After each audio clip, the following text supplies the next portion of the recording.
తాజా 30 వీణావాణి ఈ పేరు వినగానే ప్రతి హృదయం అయ్యో ఏమిటి దురవస్థ, వీళ్లను విడదీసే డాక్టరే లేరా అనుకోని వారు ఉండరు. పసిబిడ్డలుగా ఉన్నప్పుడే విడదీయాల్సింది.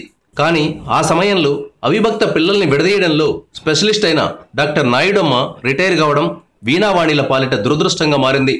ఆ తర్వాత ఈ పిల్లలు క్రమంగా పెరుగుతూ వచ్చారు. పెద్దవాళ్లయ్యే కొద్దీ సమస్య సంక్లిష్టంగా మారుతూ వస్తోంది. ఇప్పుడు వారిని విడదీస్తే వారి ప్రాణాలకే ప్రమాదమని ఢిల్లీలోని ఎయిమ్స్తో పాటు లండన్ డాక్టర్లు కూడా అభిప్రాయపడుతున్నారు. దీంతో వీరిని విడదీసే ఆపరేషన్ చేయడానికి వైద్యులకు ధైర్యం చాలడం లేదు. ఈ పరిస్థితుల్లో వీణావాణిలు విధిరాతను వెక్కిరిస్తూ చదువులో బ్రహ్మాండంగా రాణిస్తున్నారు. మొన్నటిదాకా నీలోఫర్ హాస్పిటల్లో ఉన్న ఈ పిల్లల్ని పెద్దవాళ్లు కావడంతో అక్కడి నుంచి స్టేట్ హోమ్కు తరలించారు. వీరిద్దరికీ తెలివితేటలు చాలా బాగా ఉన్నాయి. ఇంగ్లీషులో గలగలా మాట్లాడిస్తున్నారు. వారి మేధస్సుకు మెచ్చిన ఉపాధ్యాయులు 5వ తరగతి నుంచి నేరుగా 7వ తరగతికి ప్రమోట్ చేశారు.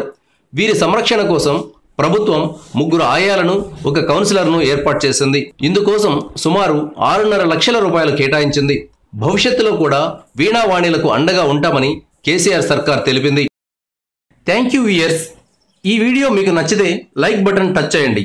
తాజా 30 ఛానల్కు సబ్స్క్రైబ్ చేయండి. మీ మిత్రులకు షేర్ చేయండి.